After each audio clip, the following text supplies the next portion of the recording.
बिस्मिल्लाहिर्रहमानिर्रहीम और अस्सलाम वालेकुम। अब चलते हैं आज की अहम खबरों की तरफ। और पहली खबर, पाकिस्तान एक बार फिर आलमी दुनिया में नंबर 1 पर आ रहा है। नंबर 1 पर नहीं बल्कि नंबर 1 पर, और इस बार आ रहा है इंफॉर्मेशन टेक्नोलॉजी की दुनिया में बड़े बड़े एक्सपर्ट्स जो हैं वो अब हमें इज्जत बख्श रहे हैं पूरी दुनिया के अंदर और हमारी परेड करवा रहे हैं। आपको पता है कि पाकिस्तान में भी और पूरी दुनिया में भी लोग सिक्योरिटी रीजंस की वजह से, मैं ये महज प्रोफेशनल बात कर रहा हूँ, इस वक्त जो पाकिस्तान में रजीम है उनकी बात नहीं हो रही, सिक्योरिटी, इंटरनेट पर सिक्योरिटी की वजह से भी वीपीएन इस्तेमाल करते हैं। हमारे तो मसले ही और है ना कि हमारे तो चौधरी निज़ामुद्दीन वहाँ सोशल मीडिया नहीं चलने देते, व्लॉग्स नहीं चलने देते, दूसरी पोस्ट लोग नहीं कर सकते या देख सकते, इसलिए लोग वहाँ वीपीएन इस्तेमाल करते हैं। लेकिन पूरी दुनिया में बड़ी बड़ी कंपनीज, बड़े बड़े इदारे जो हैं वो अपने डाटा को सिक्योर रखने के लिए भी वीपीएन इस्तेमाल करते हैं, क्योंकि जब आप कोई भी मुसद्दका वीपीएन इस्तेमाल करते हैं तो आपका कंप्यूटर, आपका फ़ोन अक्सर औकात सेफ हो जाता है। हाँ, अगर वो वीपीएन गैर मुसद्दका हो तो उलट भी हो सकता है, गैर महफूज भी हो सकता है। लेकिन बहरहाल पूरी दुनिया में अपने डाटा को महफूज रखने के लिए, अपनी इन्फॉर्मेशन को महफूज रखने के लिए वीपीएन इस्तेमाल किए जाते हैं। तो जो इन्फॉर्मेशन टेक्नोलॉजी की दुनिया है, जो प्रोफेशनल्स हैं, उनके यहाँ वीपीएन की बहुत ज़्यादा अहमियत है। अब प्रोटोन जो दुनिया का एक बड़े वीपीएन में से शुमार होता है, उसके एक्सपर्ट्स जो हैं वो पाकिस्तान की परेड कर रहे हैं और पूरी दुनिया को बता रहे हैं कि पाकिस्तान ने वीपीएन भी बंद कर दिया है। जी हाँ, आप पाकिस्तान के अंदर वीपीएन भी, हाफिज़ साहब के जो बहुत ही मोहतरम, आपको पता है, हाफिज़ हैं, पीटीए के chairman Hafeezur Rehman, major general retired, हो सकता है कभी दिन बदलें तो इनके खिलाफ इसी चीज़ के ऊपर मुकदमे बने हफीज़ुर रहमान साहब के ऊपर। कोई दिन बदलेंगे पाकिस्तान में भी और तब इनका एहतसाब हो मेजर जनरल रिटायर्ड हफीज़ुर रहमान साहब का और उनके साथियों का, जो पीटीए में बैठ के पाकिस्तानियों को उनके जो बुनियादी हकूक़ है उनसे महरूम कर रहे हैं।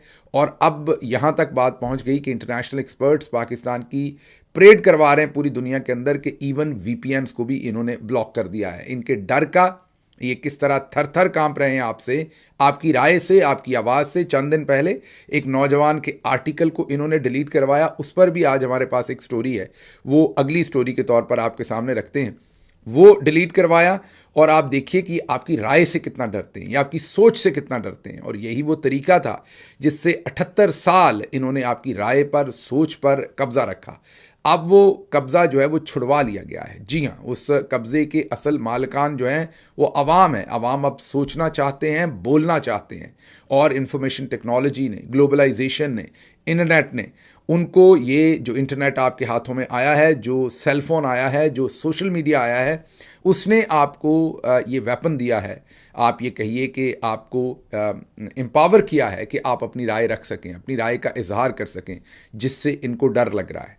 और उसकी वजह से ये उस डर में जो हरकतें कर रहे हैं वो आप पूरी दुनिया के अंदर हमारी ये परेड करवा रहे हैं। और आप प्रोटोन के जो एक्सपर्ट्स हैं, जो मैनेजिंग साइड है उसकी, वो पूरी दुनिया को बता रही है कि पाकिस्तान क्या हथकंडे और हरबे इस्तेमाल कर रहा है। और वो अपने सारिफ जो है, जो प्रोटोन को इस्तेमाल करते हैं या किसी और वीपीएन को, हम स्क्रीन पर दिखा रहे हैं, वो आपको तरीका भी बताते हैं कि अब आपने पाकिस्तानी इंतज़ामिया से कैसे निपटना है। ये जो पाकिस्तानी जर्नल्स सब कुछ करवा रहे हैं, इससे आपने कैसे नबरदज़मा होना है। प्रोटोन वीपीएन के अंदर जाके आपने क्या चेंजेस करनी है तो आप फिर भी वीपीएन चला सकेंगे। मैं स्क्रीन पर आपको दूसरे वीपीएन्स भी दिखा रहा हूं जो आप इस्तेमाल कर सकते हैं। ये तकरीबन तमाम के तमाम ही मेरा ख्याल फ्री हैं, और या कोई और जो भी आपको पसंद हो।